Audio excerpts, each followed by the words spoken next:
And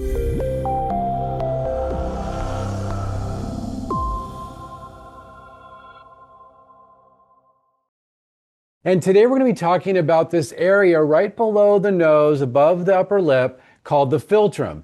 And we're going to spend 4 hours on it. And you might think, wow, that's a lot for this, but there's so much information we can gain from the philtrum. So I studied with Lillian Bridges for many years. We ended up teaching together. I'm one of the directors of her institute. And she talked a lot about this area. And so we're going to be following the Lillian Bridges Face Reading lineage for this. And the reason why I decided to teach it this year is this is called the Sea of Yin. And of course, we all know that we're in the Yang fire horse and it's galloping away already. I'm already feeling that energy. And we need to be able to anchor ourselves with all this fire energy running around so we can be able to make it through the year, number one, but also be able to take those insights and bring them into our body and use that innovation that we're getting this year. So as Lauren said, type your questions in the chat. I also want to make this pretty interactive. So I have a lot of pictures to show, and we'll have a chance to actually look at pictures and say what we're seeing, what colors we're seeing, what shape of the philtrum, what side that philtrum's more on of the face, all these kind of things. So it's really important, of course, for us to be grounded and centered. And what do you call something that is shaking at the bottom of the sea? A nervous wreck, which we don't want to be this year. We want to be able to stay grounded and rooted. So let's get started. So first, disclaimer, this is for informational purposes only. It's not a substitute of medical diagnosis or treatment.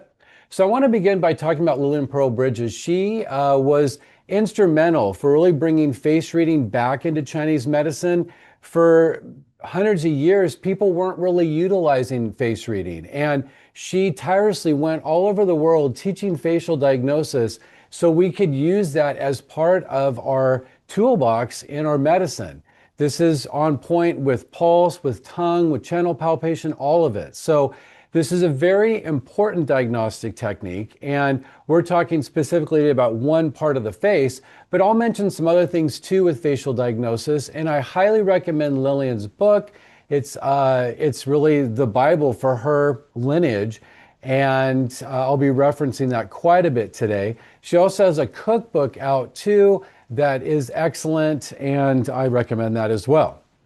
Okay, so with the philtrum, the Sea of Yin, we're going to begin with talking about the background of the philtrum, and then we'll move into the diagnostic information, discuss pathology, and treatment ideas. And these are just ideas that I put forth, but I'm sure you all have lots of different treatment modalities and approaches that you use, but I'm going to share some of those, and then I have some case studies too.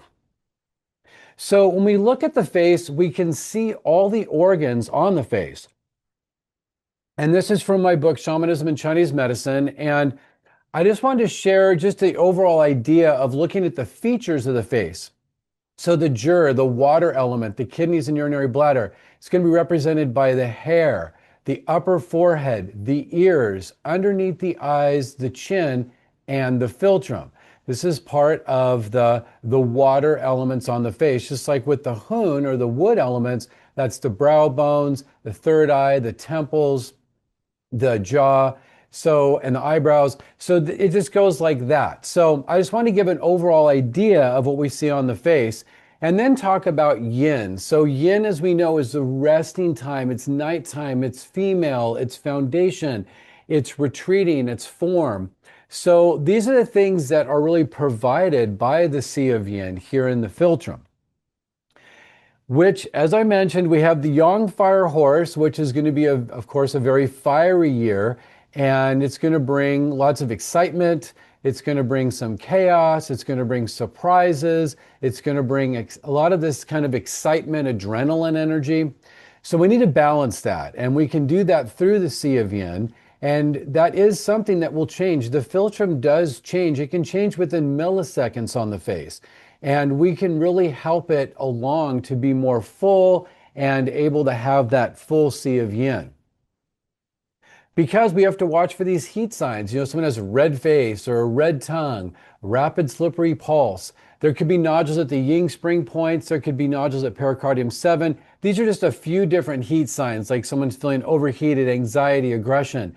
These are some of the signs that we're going to see this year quite a bit, and we have to be able to ground and root that. And what better way than the Sea of Yin? So that is the philtrum, and we can anchor the yang. And so we're looking at this here, and this one here has a pretty full, deep, defined philtrum. And we're going to talk all about this, about the different shapes and different colors and different lengths, all of that. But this is a place where we can really balance fire and water. And we need to be able to anchor that yang energy.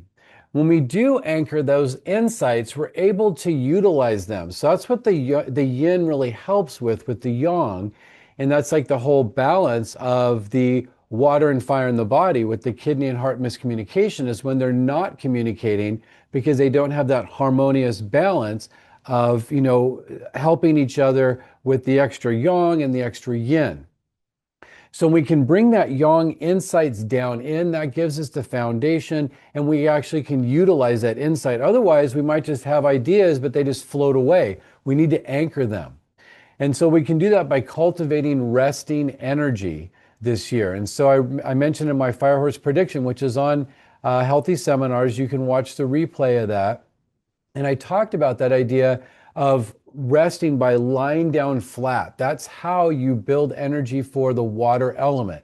Each element has a different body posture that strengthens it. And so for the water element, it's lying down flat. And so I really recommend, if you all can try this and also have your patients try that, lying down during the day, just for even 5 minutes, just to be able to root and then try to process some of those insights. Because what we can do with the philtrum, we can see many things. We can see someone's creativity, their fertility, their sexuality, their longevity. This is all reflected in the Sea of Yin.